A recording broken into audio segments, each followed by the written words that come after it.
Hello friends, welcome to SreeDeep's kitchen. இன்னைக்கு நம்ம கிச்சன்ல ரொம்ப சுவையான செட்டிநாடு முட்டை குழம்பு எப்படி செய்யறதுன்னு பார்க்கலாம்.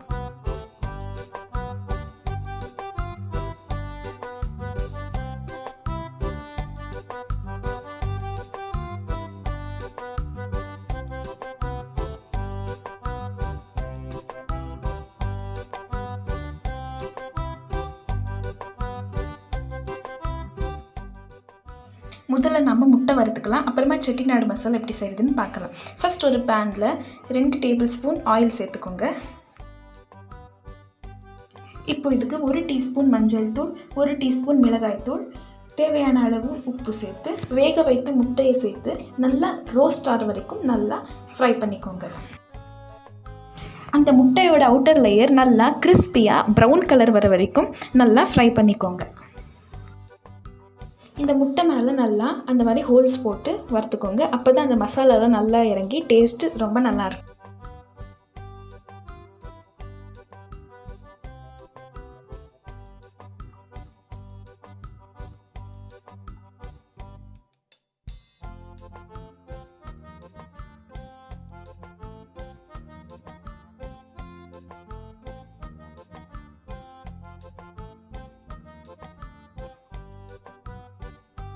இப்போ நம்ம முட்டை ரெடி ஆயிடுச்சு.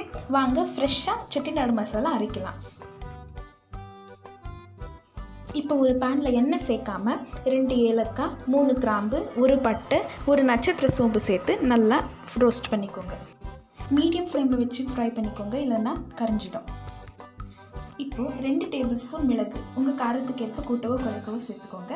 1 டேபிள் ஸ்பூன் சோம்பு, 1 டேபிள் ஸ்பூன் சீரகம் சேர்த்துக்கோங்க. இது கூட 2 டேபிள் ஸ்பூன் மல்லி விதை சேர்த்துக்கோங்க. அப்படி இல்லைன்னா எண்ணெயில் வதக்குறப்போ 2 டேபிள் ஸ்பூன் மல்லித்தூள் சேர்த்துக்கலாம். இப்போ இது மிக்ஸி ஜாருக்கு சேர்த்துட்டு ஆற வச்சுக்கோங்க.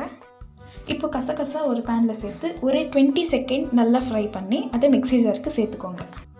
இதே மாதிரி முந்திரி பருப்பும் ஃப்ரை பண்ணிக்கோங்க. இப்போ ஒரு 4 வரமிளகாய் சேர்த்துருக்குறேன். நான் அப்போவே 2 டேபிள் ஸ்பூன் மிளகு சேர்த்துருக்குறேன். அதனால் காரத்துக்கு ஏற்ற மாதிரி அதை அட்ஜஸ்ட் பண்ணிக்கோங்க. இப்போது அதே பேனில் 1 டேபிள் ஸ்பூன் எண்ணெய் சேர்த்துக்கோங்க. எண்ணெய் சேர்த்த பிறகு ஒரு வெங்காயம் நறுக்கியது, 6 பல் பூண்டு, 2 துண்டு இஞ்சி, அரை முடி தேங்காவை நல்லா இந்த மாதிரி ஸ்மால் பீசஸாக கட் பண்ணி நல்லா ஃப்ரை பண்ணிக்கோங்க. இப்போ அந்த மசாலாவை நான் அரைச்சி எடுத்துக்கினேன். இதே மாதிரி இந்த ஃப்ரை பண்ணதையும் நல்லா அரைச்சி அந்த பவுடரையும் இது கூட சேர்த்து இன்னொரு வாட்டி நல்லா மிக்ஸ் பண்ணிக்கோங்க.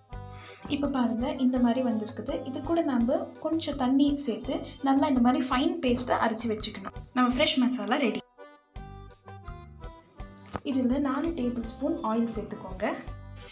இதுக்கு ஆயில் கொஞ்சம் அதிகமாக சேர்த்தா தான் நல்ல டேஸ்ட் வரும். இப்போ 1 டீஸ்பூன் கடுகு சேர்த்துக்கலாம். கடுகு சேர்த்த பிறகு 3லேருந்து 4 பெரிய சைஸ் வெங்காயத்தை நல்லா பொடியாக நறுக்கி வச்சுருக்கிறேன், அதை சேர்த்துக்கோங்க. இதுக்கு தேவையான அளவு உப்பு, ஒரு 5 கருவேப்பிலை இலைகள் சேர்த்து நல்லா வதக்கிக்கோங்க. இப்போ நறுக்கி வச்சுருக்கிற 3 தக்காளி சேர்த்துக்கோங்க. தக்காளியோட பச்சை வாசனை போகிற வரைக்கும் நல்லா வதக்கிக்கோங்க. இதுக்கு நான் 1 டேபிள் ஸ்பூன் மல்லித்தூள் சேர்த்துக்கிறேன்.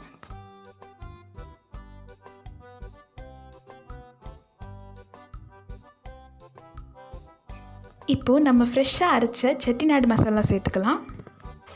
இப்போ இதுக்கு தேவையான அளவு தண்ணி சேர்த்துக்கலாம். இதுக்கு நான் 2 கிளாஸ் ஃபுல்லாக தண்ணி சேர்த்துருக்குறேன்.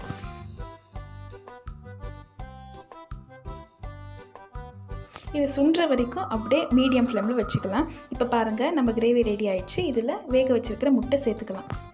முட்டை சேர்த்ததும் இன்னும் ஒரு 2 நிமிஷம் அடுப்பில் வச்சுக்கோங்க. அவ்வளோதான், நம்ம சுவையான முட்டை செட்டிநாடு கிரேவி ரெடி ஆகிடுச்சு. இது பார்க்கவே எவ்வளோ டேஸ்டியாக இருக்குது பாருங்கள். இது சாதம், தோசை, இட்லி, ஃப்ரைட் ரைஸ், இது கூட ரொம்ப பிரமாதமான சைட் டிஷ். நீங்களும் இந்த ரெசிபி உங்கள் வீட்டில் ட்ரை பண்ணி பாருங்கள். உங்களுக்கு இந்த வீடியோ பிடிச்சிருந்துச்சுன்னா லைக் பண்ணுங்கள், ஷேர் பண்ணுங்கள், கமெண்ட் பண்ணுங்கள்.